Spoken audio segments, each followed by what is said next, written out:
Hola, hoy tenemos por delante un análisis histórico verdaderamente fascinante. Vamos a viajar al pasado para separar de una vez por todas el mito de los hechos puros y duros. Nuestra misión es desentrañar la figura del gran héroe hondureño, Lempira. Ya sabemos que muchas veces la historia se mezcla con la leyenda, difuminando lo que realmente pasó en esos años tan convulsos de la conquista española. Pero Hoy vamos a ceñirnos a la evidencia, a las crónicas de la época y a los descubrimientos de archivo más recientes que le dan una vuelta de tuerca a toda la narrativa. Va a ser un recorrido asombroso, lleno de giros inesperados, así que vamos a ello. Para que nos ubiquemos, este es el mapa de ruta de hoy. Empezaremos conociendo al gran cacique Lempira, luego exploraremos la enorme magnitud de su resistencia. Pasaremos a analizar el gran misterio, las dos versiones de su muerte. Hablaremos de la llamada Guerra Invisible y terminaremos repasando su realidad histórica y el concepto de territorialidad. ¡Arrancamos! Punto número 1. El gran cacique Lempira, el hombre detrás de la leyenda.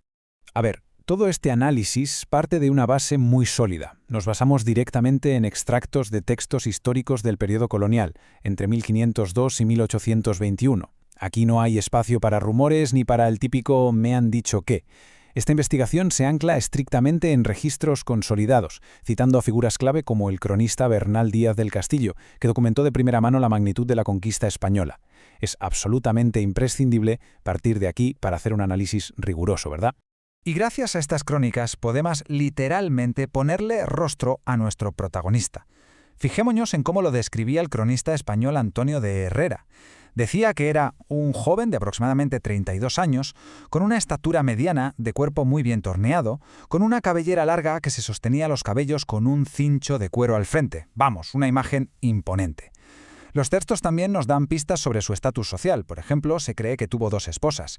Pero lo más vital de todo es que recargan algo importante. Fue un hombre que, según los mismísimos españoles, les dio muchísima guerra. Pero muchísima. Y eso nos lleva a la segunda parte. La magnitud de la resistencia. Un levantamiento masivo.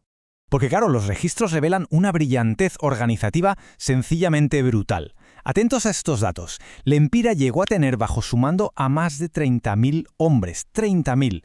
Logró una hazaña logística que parece impensable para la época, agrupar y unir bajo un mismo propósito a más de 200 pueblos indígenas distintos. Y ojo, todo esto operando en una enorme área geográfica de unos 500 kilómetros cuadrados. El nivel de coordinación y de liderazgo que hace falta para mantener un frente unido a esa escala es, extraordinario. Y si llevamos todos esos números al terreno, vemos que Lempira supo usar la geografía a su favor para sostener semejante levantamiento. Los combates transformaron la topografía en verdaderos campos de batalla estratégicos. Tuvieron lugar en sitios agrestes e imponentes, como el hoy conocidísimo Peñón de Cerquín, en el valle de Comayagua, además de Pirallera y a lo largo de las escarpadas Sierras Neblinas. Entramos ahora en la tercera sección, que es quizás la más fascinante de todas, las dos versiones de muerte. El misterio central. Pues resulta que hay un contraste absoluto entre el mito y los archivos documentales. Por un lado, tenemos la versión que se ha ensenado tradicionalmente, ¿no? Una historia de cobardía y engaño. Nos cuenta que Lempira fue asesinado a traición. 2 soldados españoles se acercaron a Caballa, supuestamente en son de paz, y desde cierta distancia uno de ellos le disparó, haciendo que su cuerpo cayera dramáticamente por el famoso peñón. Pero, por otro lado, tenemos un relato impactante, una versión sustentada en un documento llamado Probanza de Méritos, que describe una confrontación frontal.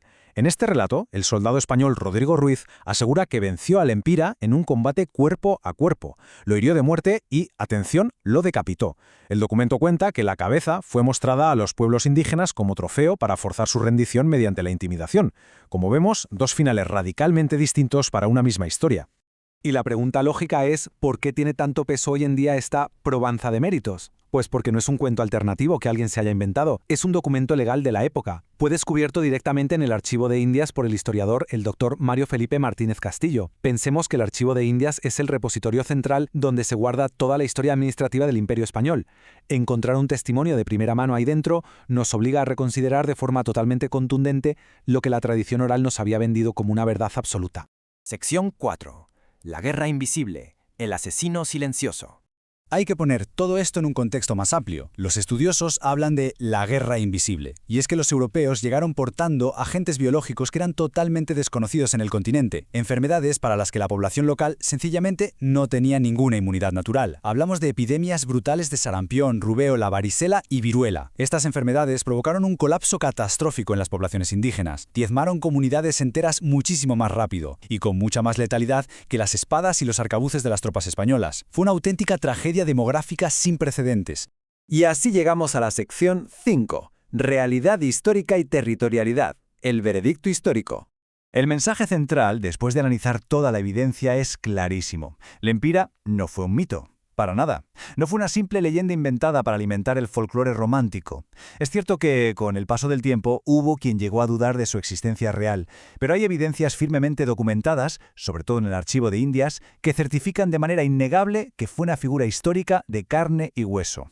Lideró una resistencia real que, desde luego, alteró y complicó los planes de los españoles en la región. Aquí es fundamental hacer una distinción conceptual súper importante. Muchas veces escuchamos que L'Empira defendió la soberanía nacional, pero ojo, esto es un anacronismo enorme. En la época del Empira, el Estado y la nación de Honduras no existían. El término soberanía nacional surge muchísimo después, con los Estados-nación modernos. Lo que los textos dejan clarísimo es que el Empira defendió su territorialidad, es decir, luchó con uñas y dientes por la supervivencia y el control de su área geográfica inmediata, por su comunidad, sus pueblos y sus recursos frente a una invasión externa. Entender esta diferencia es vital para poder comprender la historia sin imponerle las gafas de la política actual. A la hora de hacer balance final, las fuentes coinciden en que este proceso de conquista dejó un saldo trágico en el territorio. Si sumamos la brutal pérdida de vidas en los enfrentamientos armados, la eliminación de los liderazgos indígenas y, sobre todo, ese estrago apocalíptico de la guerra invisible biológica que comentábamos antes, la conclusión académica es directa y tajante. El proceso de conquista trajo consigo muchísimos más efectos negativos que positivos para los habitantes originales de la región. Para cerrar este análisis, vamos a dejar un espacio para el pensamiento crítico. A partir de todo lo que hemos repasado hoy, cabe hacerse una pregunta final. ¿Dónde podrían estar las debilidades en cada una de las dos versiones que explican la muerte del Empira? Por un lado, ¿qué fallos lógicos podemos encontrar en la versión romántica del disparo a traición? Y por otro, ¿qué posibles motivos de exageración o de autopromoción podría haber en el relato burocrático de la probanza de méritos, escrito por un soldado que al fin y al cabo estaba reclamando recompensas? Ya vemos que la historia nunca es un relato pasivo, es un rompecabezas constante que nos exige tener siempre una mirada analítica. Esperamos que esta exploración haya aportado mucha claridad sobre un tema que es, francamente, cautivador. Hasta la próxima y que nunca falte la curiosidad por aprender.